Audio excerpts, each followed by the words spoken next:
Hey guys, welcome back to Fantasy Tipped. We got a drops episode here, and it's a difficult decision, obviously. When you have to pick someone from your team and finally cut the cord with them, it's never easy, especially if you drafted this player or he was doing so well for you earlier in the season, and you're like, oh, do I really want to drop this guy? He can go off again. It's definitely a tough decision to make, and that's why I'm here to help you make it.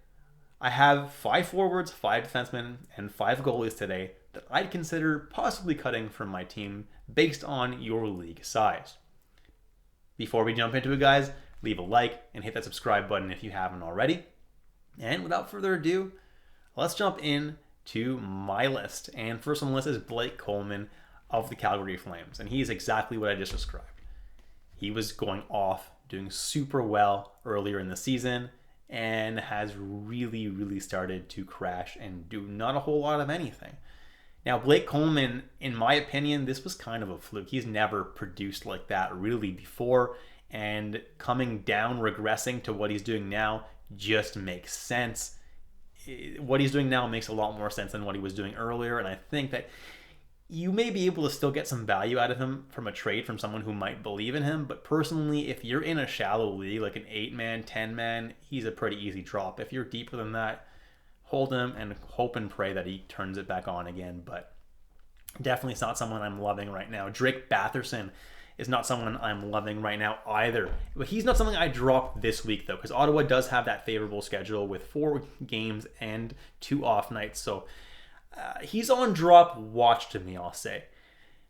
If he continues to struggle, though, after this week, I would drop him. He's been taken off power play 1, and he's showing very few signs of life right now. So he's definitely someone who's on the verge of me dropping him, but not quite yet. Timo Meier is another guy who I would consider dropping. He's been a total disappointment all year, and I'm sure there's better guys out there on the waiver wire. If you're in shallower leagues, if you're in a super deep league, you still have to hold on to him and hope and pray that he does start to do better. But if you're in a shallower league, I would consider dropping him for sure. In my 8-man league, he's been a free agent for a little while now. Pavel Zacha of the Boston Bruins is someone who I've had on this list a few times this year at this point. He's not someone that really carries that much fantasy value. If his line is super hot, that's when he merits an ad, really. And he's a natural center, so it's not like his position carries a lot of value either. So he's a pretty safe drop in most league formats. And finally, Oliver Bjorkstrand.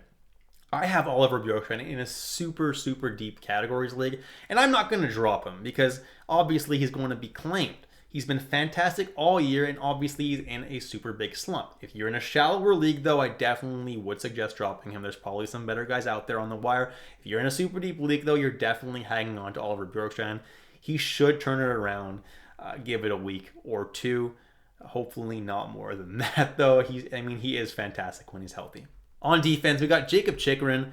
I don't think he should be rostered in 80% of leagues. Yeah, he's putting up points every few games, and some pretty good peripherals when he's not putting up points. So he's definitely not a must drop or anything like that, but in an 8-man, 10-man league, he's definitely a pretty safe drop. And in a deeper league, you're probably holding on to him.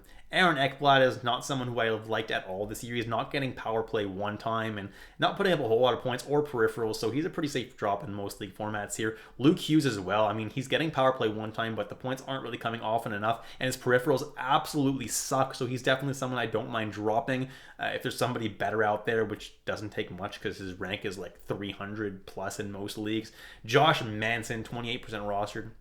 Was doing pretty well early in the season, was putting up some nice peripherals as well as some points to go along with them. The points have dried up, which was, to be expected. And the peripherals are not really that great, so he's pretty droppable. And Timothy Liljegren of the Toronto Maple Leafs now is droppable because Morgan Rielly has returned from his suspension. So, unfortunately, Liljegren is no longer power play 1, which reduces his role and his value a little bit. For goalies, guys, don't get all mad at me that I put Linus Ullmark here on this list. I'm not saying that if you're in a deep league, you need to drop Linus Ullmark. That's not what I'm saying. I'm saying if you're in an 8-man league, Linus Ullmark on the waiver wire isn't the craziest thing in the world. Just because you see that he's 96% rostered doesn't mean that he belongs on your team necessarily.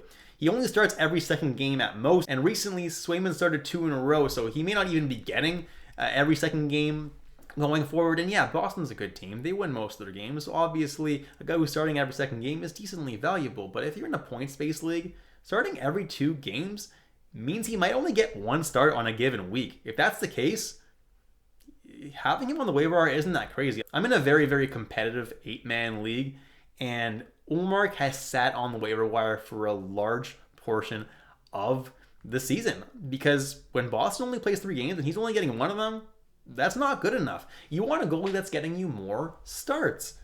A guy even like Peter Kochetkov usually gets 3 starts a week. That's more than Ullmark seeing 1 or 2. So, I mean, it's not that crazy having him on the wire in an 8-man league. That being said, on a given week, if he's going to get 2 starts, you could scoop him up for that particular week, but I don't think he needs to be on your team the entire season. Jonathan Quick of the New York Rangers has been very, very good this year, but Shesterkin has won 3 in a row, and it looks like they're going to be rolling with him. Obviously, he is their number 1 goalie, so Jonathan Quick isn't holding really that much value right now. David Riddick might be a drop coming soon, because Cam Talbot started 2 games straight and played very well, allowed only 1 goal in 2 straight games, which is really, really, really nice to see on Cam Talbot's part. And he's someone who I would add right now. I didn't include him in my ads video because he's 70% rostered, so just didn't fit into that video. But Cam Talbot, if he's floating out there on the waiver wire, might be someone I look to add if he continues to play well. Semyon Varlamov is 23% rostered, and Sorokin is just so much better than him and should get the majority of the starts in New York. So I'm not overly high on keeping Varlamov on your team for whatever reason you want to keep him. I don't really know. And then Karel Vejmelka, finally, he's a drop as soon as Ingram is healthy. That should be very, very soon. He was going to be out for 7 to 10 days. He's already been out for a week, so Vejmelka should be useless in the next few days. As soon as Ingram starts, I would drop Vejmelka.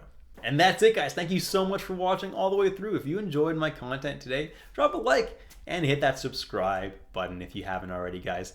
Thanks so much for watching, and I'll catch you in the next episode of Fantasy Tipped.